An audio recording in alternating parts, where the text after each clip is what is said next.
All right. Hey, thank you guys for sticking around in the rain. And we're ready to start my talk here on the pyramids. And then we're just kind of shifting everything back an hour here. So basically, I was here 2 years ago. And 2 years ago, when I was here, I brought the tall ascension chamber that was out front. So if any of you guys remember that. Over the past 2 years, we've been working with these new pyramids. It was interesting that Bruce, let's see if Bruce is here in the audience. Hey, yeah. So Bruce was an inspiration because he was talking about the Bosnian Pyramid complex. And so when he was talking about Bosnia and we started looking into it more, we found out we had been working with the energetics of the Bosnian Pyramid for some time. The work that my sister Brenda especially does, and that I do too, we were doing entity clearing for people, and when we'd run into an entity that we could not clear, my sister was always taken to a place underneath of a pyramid, and there's a stone slab that the person lays on, and it's a higher dimensional technology. It was created by a builder race here on the planet, and they created this stone technology. So when my sister was taken there with her guides and the person that she's working on, the person would lay on this stone slab, and the entity would turn into a baby, and Metatron would come in and scoop it out and take it. And it's all weird, strange stuff, as any of you guys who do the metaphysical work know. But we found out after that, after I got home, I started talking about the Bosnian pyramids, and we were looking into it. And that is exactly where Brenda was always being taken, is underneath the Bosnian pyramids. And so we started working with them energetically, and for some reason the 60-degree angle kept coming up. And I've always been fascinated by the pyramids. I don't know if you guys can see this one very well. I might have to pass it around. But this little mold here is the 42-degree pyramids that come out of Egypt. And inside of here is the 60-degree pyramid that we use. And because every angle of a pyramid, it's made for a different purpose. And so I'd never seen the 60 degrees except for in the Bosnian pyramids. There's the 5-sided pyramid there in Bosnia, that 2 of the angles are 60 degrees. And so we decided to make a giant pyramid that's still housed in our studio in Buffalo Gap. It's permanently anchored there. And this 12-foot tall pyramid, it looks very similar to this one here, but it anchored in the energetics of the Bosnian Pyramid complex. And so it was really phenomenal. So we were using that for our healing work. Well, then after we started playing with it, after about a month, it shifted. And it was shifting into what we call the Ascension Pyramid. And it contains the energetics of the Bosnian Pyramid complex and all of that ancient builder technology that's there. But it also is creating a grid system. So this 60-degree angled pyramid, which we call the Ascension Pyramids, it's based on, of course, the 60-degree angle, but it is also using 5 of our more powerful tools like the Wings of Talk, the Torus that's in here, the Gaia Sphere, and the harmonic trio of rings. And all of these together, and then plus everything is cut to sacred measures that we create. Everything in the studio is cut to the 100,000ths of a millimeter, or of a centimeter, 100,000ths, to create these basically like antennas to the higher dimensional tools that we create. And so these Ascension Pyramids are containing all the energetics of the Bosnian, but they are containing what we call the field of neutrality. They are also now containing that energy of the chalice. So is there anybody here who was not here last night for the chalice? Okay, perfect. So okay, a couple of you guys. So we talked about the chalice last night, and that energy of the chalice, which just it's allowing the soul to come in and uncreate creation that no longer serves. So instead of doing healing work anymore, we're holding ourselves in the space of the chalice, and it shifts things, uncreate. I mean, we've seen entire civilizations uncreate with this chalice energy. It's pretty wild, but on the soul level, it's doing amazing things. So the pyramids, they anchor into the earth. So when we built that first pyramid, we saw that the legs went all the way through the planet and onto the other side. And even like this one here, this is one that I hang from above my bed, and energetically it expands into the earth. So when we were playing with this and we found that it was creating a grid between every one of these copper pyramids we made, it was creating a grid line to another copper pyramid. So I started to make these grid points using our tools. So there's a ring in it and a coil and the golden fire and light wands and the 60-degree angle. So we created this, and then I lost about 2 weeks of my life right after that just kind of disappeared as I was creating hundreds of these little orgone-looking pyramids of these 60 degrees. And we call these the quantum grid points because these are also holding that grid. So, you know, we see the Egyptian pyramids, those 42-degree angle pyramids. What we see them doing is holding a grid on the planet that holds third density physical reality in place. It contains the flower of life, which you find all the 5 platonic solids in, but it's always contained within a circle. So you take off that outside circle, you let it expand, and then you get the new platonic solids. If any of you guys are into sacred geometry and platonic solids, so they're the building blocks of physical reality as we step into a higher octave. And so, to me, the Egyptian pyramids, and I do have remembrances of being part of those grid systems in Egypt and other places. And through the past 10 years, we've done a lot of the clearing work of the different grids on the planet, like the church grid, the Masonic grid, the state capital grids. And we'd find that within like the state capitals or in any church built before 1946, there were dragons housed in these places. Because if you study geomancy and in feng shui, they talk about the dragons are the ones who create these grid lines. And so I spent a year traveling the Midwest, going to all these little towns that have huge churches. We would go there, we'd anchor a column of light into where that dragon was chained up etherically in the basement of the church. We'd pop that pin, we'd free the dragon, and then we'd always find an entity attachment on the priest, pastor, rabbi. We'd clear the entity attachment, and then we'd go on to the next church. And that's what I did for an entire summer through the Midwest. Then we found the grid system for the state capitals. We went to Cheyenne, Wyoming, and we were clearing a grid there. And we got nailed so hard because we fell into fear. It was a whole different style of setup. We fell into fear. We got nailed hard. Our families, we quit doing energy work for like a year. And then we went back to it without fear, knowing that we can stand in the heart space and stand in our power without fear, and we're untouchable. And so we went back in, and this time, instead of doing all the different places, because we had freed like hundreds and maybe 1,000 dragons by that time, we called in all the helpers, all the archangels, all the dragons. We just basically took that grid and cleared the whole thing at once. So the only thing that we could not clear was a really ancient church in Rome. And the reason that they gave us that we could not clear that is because it was still part of the duality that people needed to have that to wake up. And that's truly what we see with a lot of the duality right now, is that there's that disparity that's causing people to, wake up, say, hey, I don't want that anymore.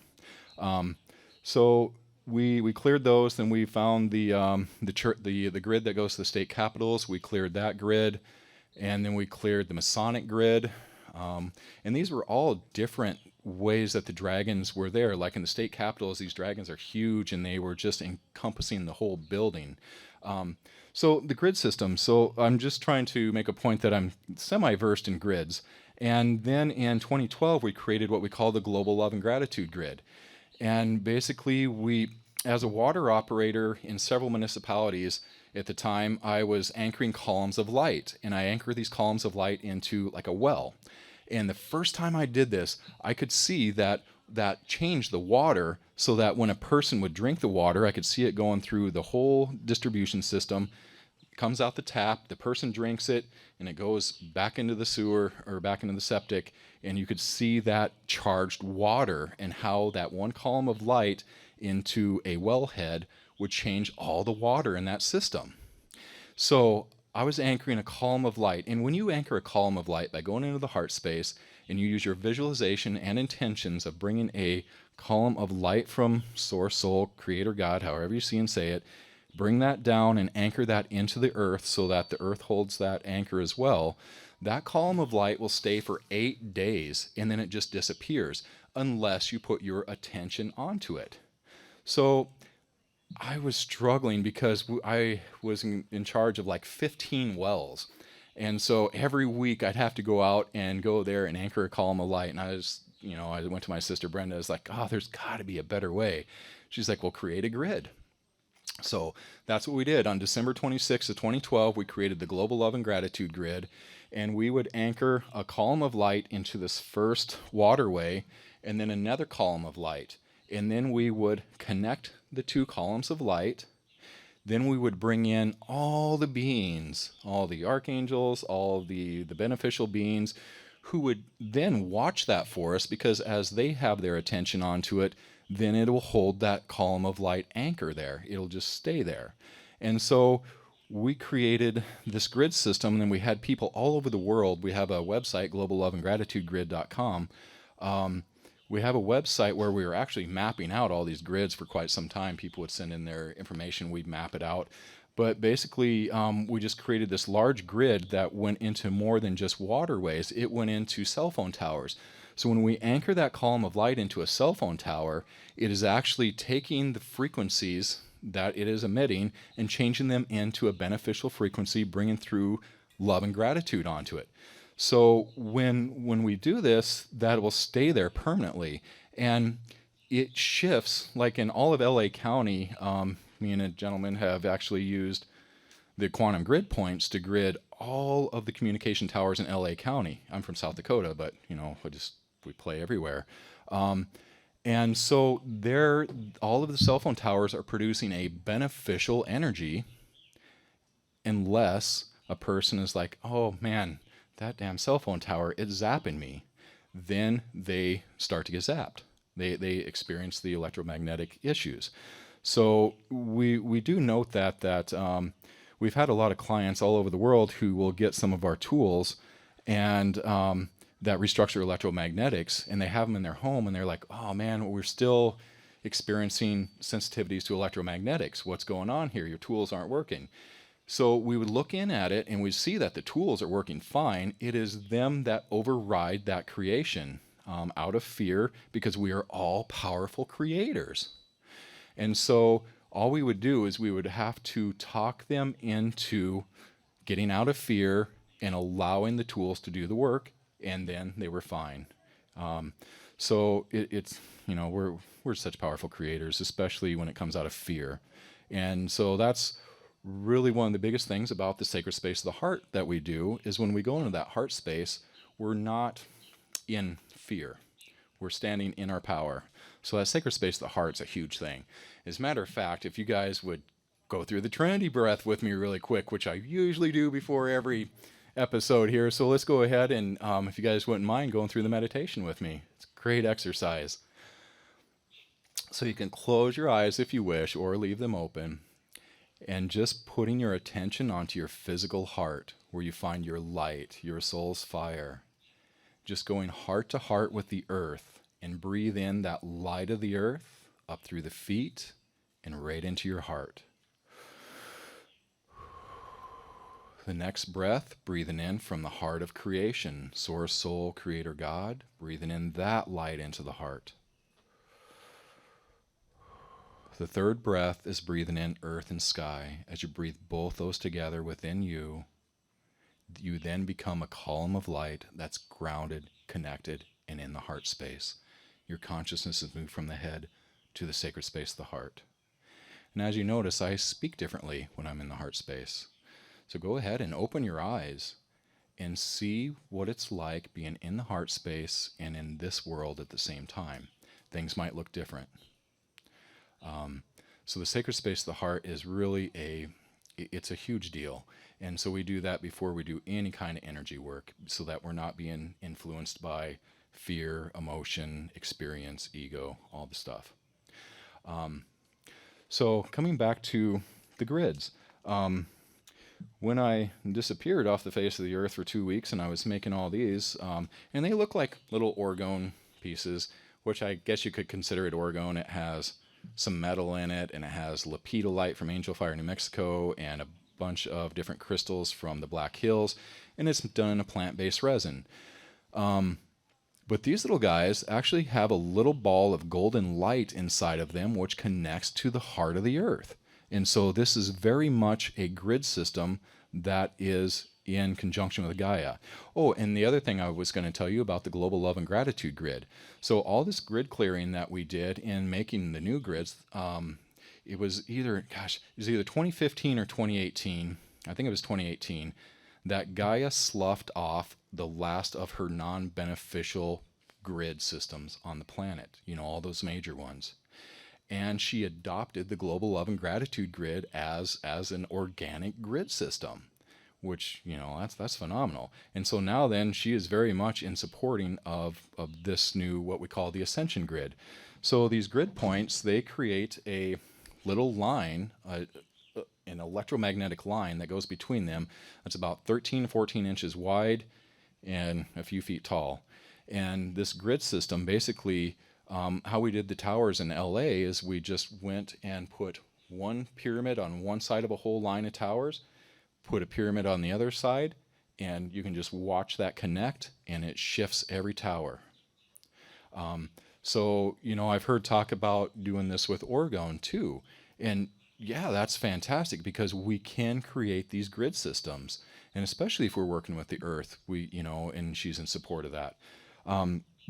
So the grids have just been a great way to work with the entire planet. This Ascension Grid, basically, it contains that healing field that you see a lot of the phenomenal healers pulling from this field.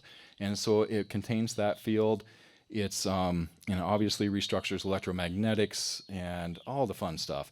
But the pyramids, again, we do have the larger pyramid set up over here on the west side of the property. You guys are welcome to go over there and check those out. We have that larger Ascension Pyramid that has a big old flower of life. It's actually the fruit of life, the expanded flower of life floor plate that you stand on. So if you do go over and check it out, be sure to stand on the floor plate.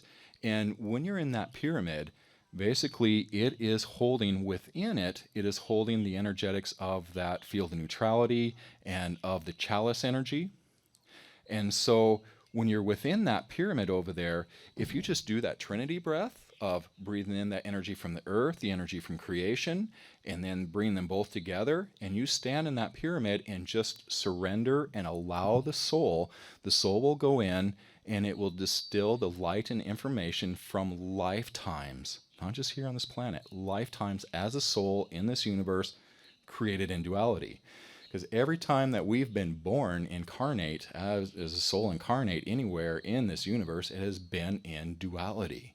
That's just been the name of the game, soul growth learning. The dark and the light, the driving force of creation. Now that this chalice energy is coming in and you're standing within the pyramid and you've taken those breaths and you surrender to the soul is using this chalice energy to go through and just uncreate lifetimes of stuff.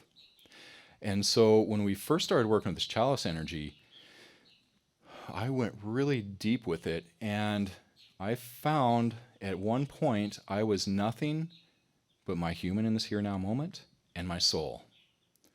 I had no other incarnations or soul aspects left.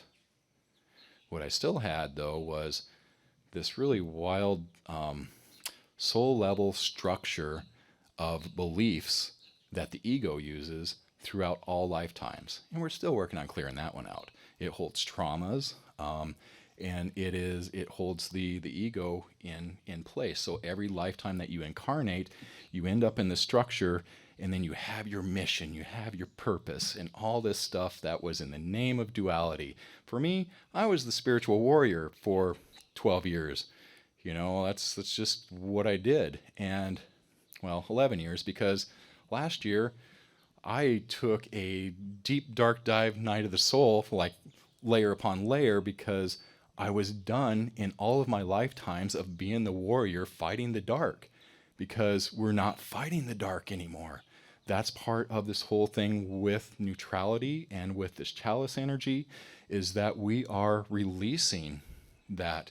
And I mean, I've got to meet soul aspects, incarnations of me that, because I'm a master angelic too, but there's, on the other spectrum, I've seen myself as quite the beings, like the ones who inhabited the planet before it was, before Gaia was here.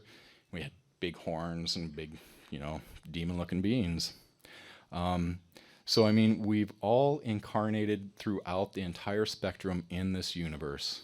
We haven't always been, because that's just what we are as a soul, is we come here to experience.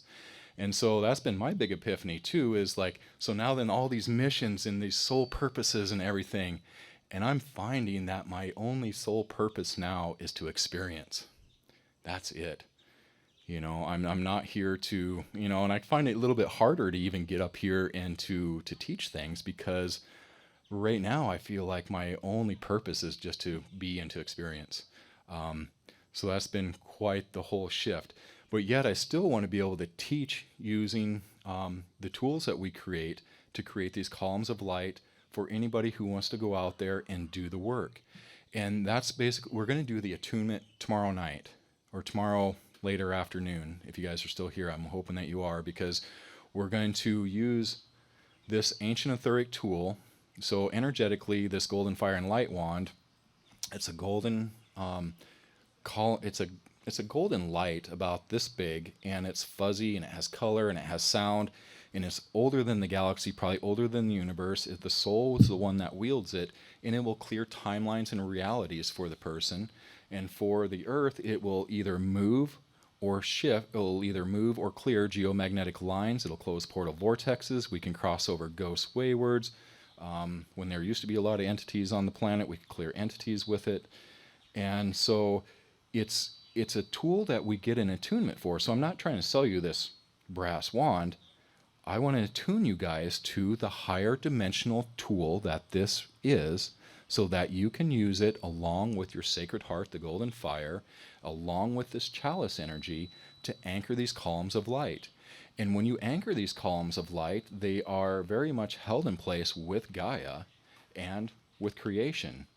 And they're bringing through the energetics. So the golden fire, that sacred heart, if you anchor one of these columns of light into, like, let's say, a cemetery, and you have waywards, which we call waywards ghosts, they're searching for their way home, you anchor it there, and a ghost comes into this column of light, and this golden fire is going to activate their sacred heart. But it's the soul that activates the sacred heart. So the soul comes in to activate the sacred heart of the ghost, the wayward, and just takes them home. That's simple. For years, I was looking for the way to clear ghosts, because I used to go into Walmart and I'd have to tell them to wait in my car till I come out and help them cross over. I used to use Michael to open the column of light and do healing with them, bring in Raphael. Hey, let's do some healing with this guy and talk him into going across. Anymore, we just work with their soul and bring their soul in and crosses them over. But so that's one of the uses that you can use with these columns of light, that golden fire. And the others are for healing. You can just anchor a column of light for yourself to do the healing work. You can anchor it into, it's like the Holy Grail vortex. And so using this as just another tool in your toolbox, and you can use it in conjunction with anything with the Holy Grail vortex. And it's just bringing those extra layers of energetics, the sacred heart, and and this ancient etheric tool, and the chalice. So anyway, that's what we'll do tomorrow night, is we'll get that attunement and teach you guys how to use this tool, which again, you don't need this tool. This is just the physical representation. So let's see. I wasn't sure if you guys wanted to do what you guys want to do. So we can, I know somebody was talking about doing some activations, attunements, and things like that, or else we can speak more about the grids or take questions. Do you guys have questions? All right.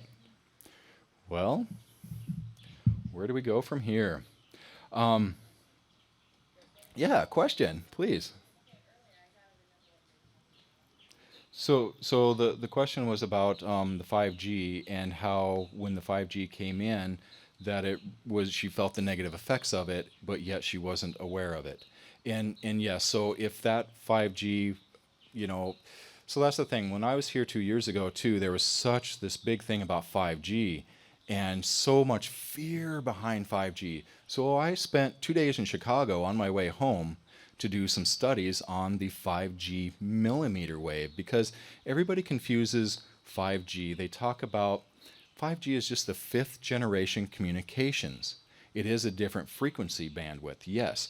But then where people were having, where the big fear with 5G comes in is the 5G millimeter wave.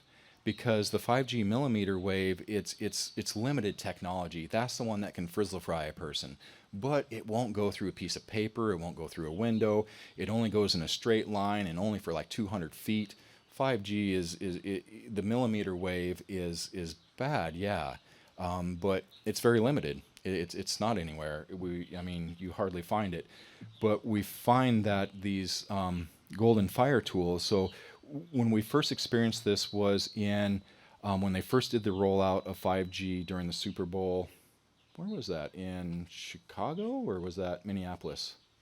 Anyway, it was wherever the Super Bowl was in 2018. Football. What's that? Oh, well, so there was when they first rolled it out. It was in Minneapolis where they first rolled out the 5G in a stadium, and then we had a holistic doctor who called us and started talking about everybody who had hypersensitivity to electromagnetics after that, and so we had a gal who was also in the area. She called us and said, "Well, hey, this golden fire generator isn't working anymore." And when I looked in, I could see that her whole household electric it was red. There was this really wild color coming out of her electrical system in her house. And that is what was zapping her. And it was basically that 5G millimeter wave was intersecting into a electrical line, and that flowed into the house. So electricity can carry information. It can carry all that dirty energy. I mean, the electrical systems can be kind of funky. We actually make these little discs that you plug in that are just a ring, and it transforms the electrical in your home to be beneficial. We've actually done studies to where you put it on one of your green transformer boxes out in your lawn, and it changes that from, on a dowsing scale, we've had professional dowsers look at it, from a negative thousands to a positive hundreds, as well as every home connected to that transformer. But you can also do that with a column of light. You can drop a column of light into that transformer and change your electrical too. So we found that we needed to kind of up our game with the energetics. So we added in that golden fire, and that golden fire, the sacred heart that we put into the tools, it clears the 5G, even the millimeter wave. But going back to addressing your concerns there where you were being affected by the 5G, but you weren't aware of it. So if that had a column of light anchored into it and you were unaware of it, it would not be negatively affecting you. So these columns of light, I tell you, everywhere I drive, which I drive everywhere, I have myself trained whenever I see a cell phone tower, I instantly just anchor a column of light into every cell phone tower I see, and every waterway I see, into all the water towers. So that's kind of one of my favorite pastimes, is going to a city and just anchoring columns of light everywhere, because it's doing amazing things for people. And I used to teach classes with these columns of light and dowsing, and we would find where we would douse the size of a energy field from water, from like a container of water, and then we would anchor a column of light into it as a class, and then we would find the energy field, and it moved from like 18 inches to like 300 feet, the energy field of that bottle of water with all those columns of light anchored into it. So the light columns are really super phenomenal. And when we go through this tomorrow night, it'll be kind of the whole upgraded new version of this. But we do have tons of videos online on twistedsage.com of doing the light anchors. So there's a light anchor 3.0 video, but it does not contain this chalice energy, which is, we're going to make sure we add that chalice to our light anchors tomorrow. So did I address your question okay? Okay, yeah, please do. Yeah, so she's just talking about basically the sensitivities to electromagnetics, and it's kind of like any of those non-beneficial energies that we're around. If we're around it long enough, you do develop those hypersensitivities to it, and that's going to be a really phenomenal test for you that are sensitive to the hypersensitive to electromagnetics, and playing with this column of light and dropping that in there and seeing how your body reacts to this. And that's half the thing with this work that we do, is being able to get that verification for the mind that we're actually doing something. Because otherwise it's, all the energy work that we do, it's being in the heart space and using our imagination and intention. When we use our imagination when we're in the head, we're just spinning wheels. But that's how we've created everything that we've created here. We've been creating from the head.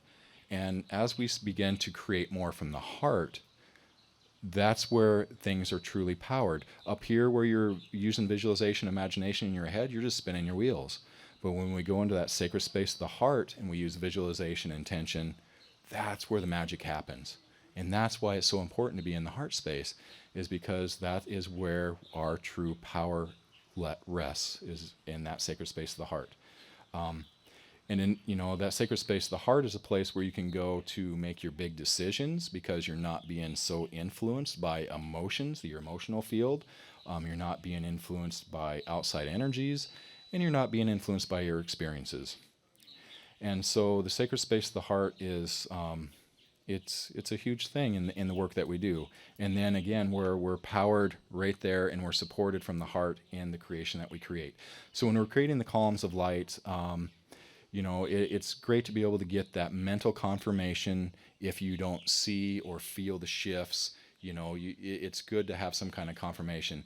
So with that, and what we'll do tomorrow night too, is we'll anchor a column of light in your home.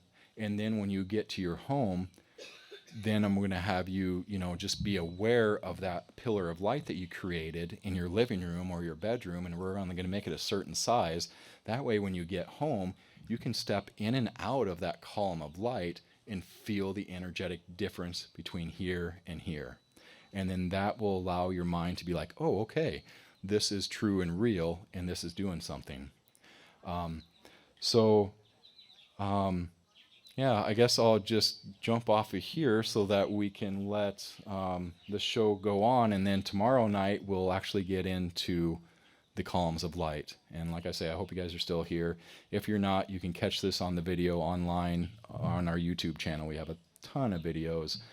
And yeah, and also I just wanted to put in a plug that I do have my booth over here, but the other plug that I want to put in is that if any of you guys are near Clinton, Iowa, or within driving distance, here in about a month, I'm going to be doing a whole day workshop.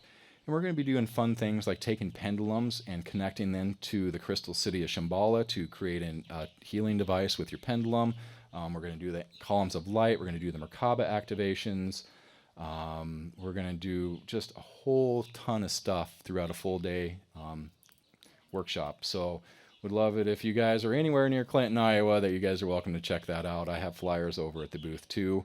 And I also have these little pyramid points are usually $25. I actually brought a whole box that have little nicks and dents that I'm just selling for $15. So if you guys want any of those, they're available over there too.